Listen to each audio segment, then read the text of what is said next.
know, as a wife, I know a lot of times we women, I'm gonna make it a gender right here. Sometimes we women have, and I ain't gonna say all women, but a lot of us women, we have a quality about us, or a technique about us, where we can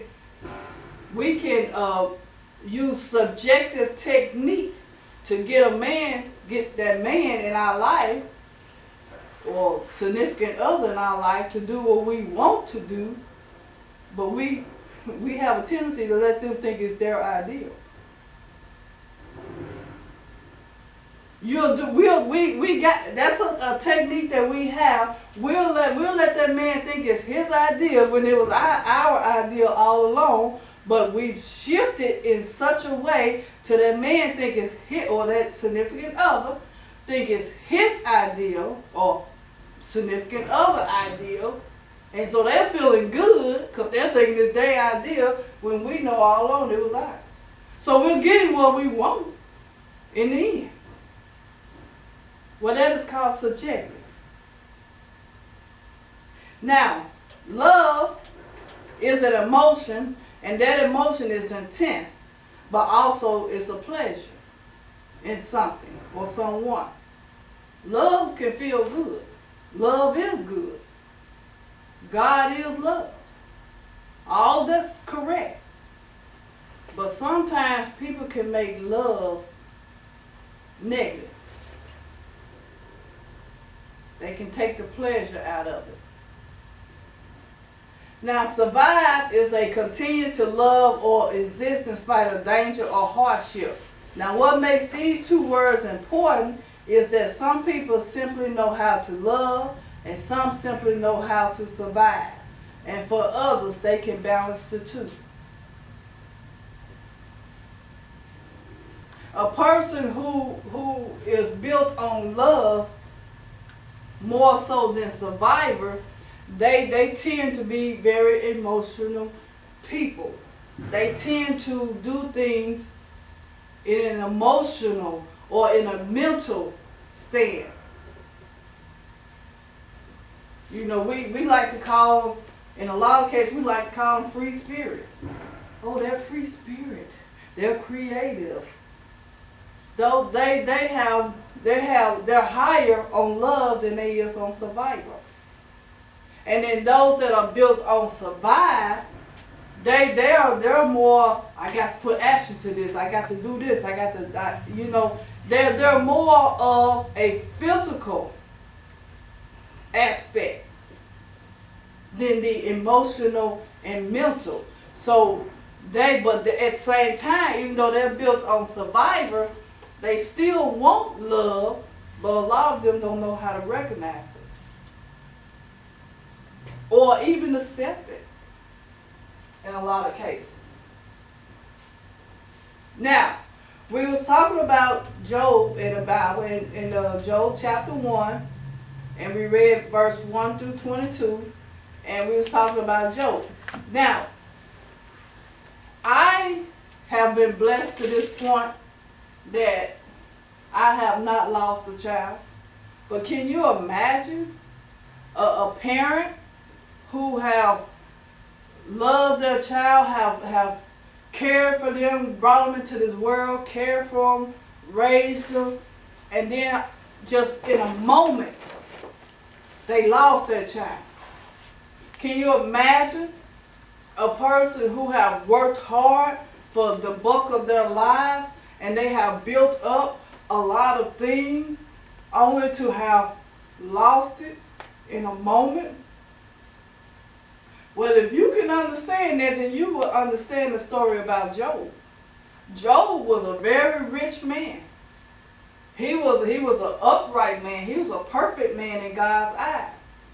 He had riches. He had a family. He had servants that worked under him, well, for him. So he was of great status.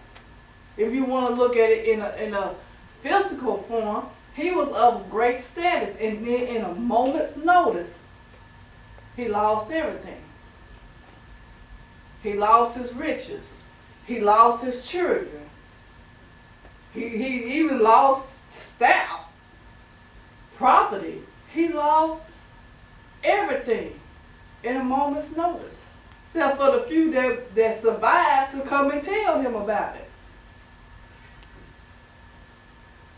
Now, to some of us in today's society, that would be the end of our life. We would feel like we ain't got nothing to live for. We done lost everything. Why? Because society has made us believe that our success, our status, depends on how much we got.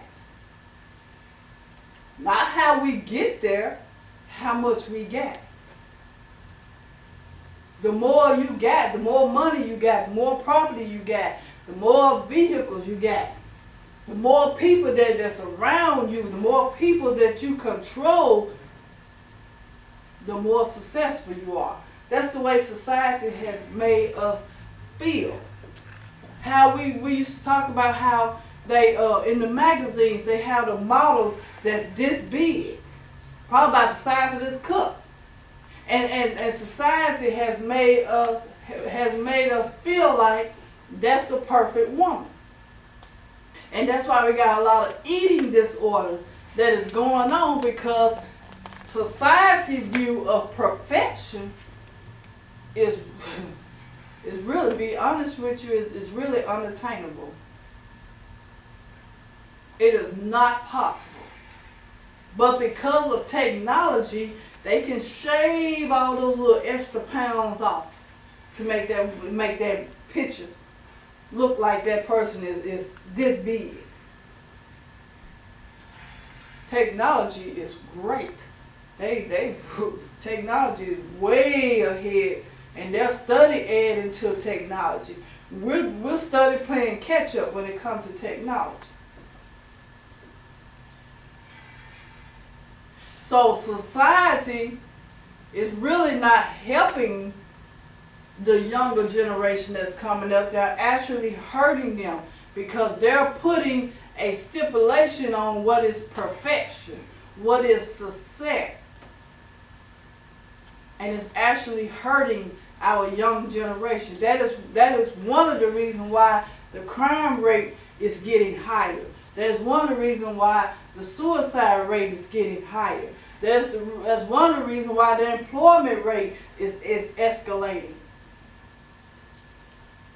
Because everybody is going for what they consider to be the American dream, based on society.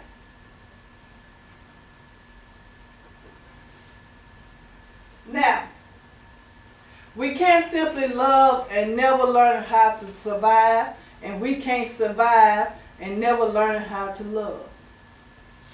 I'm saying it one more time. We cannot love and never learn how to survive, and we can't survive and never learn how to love.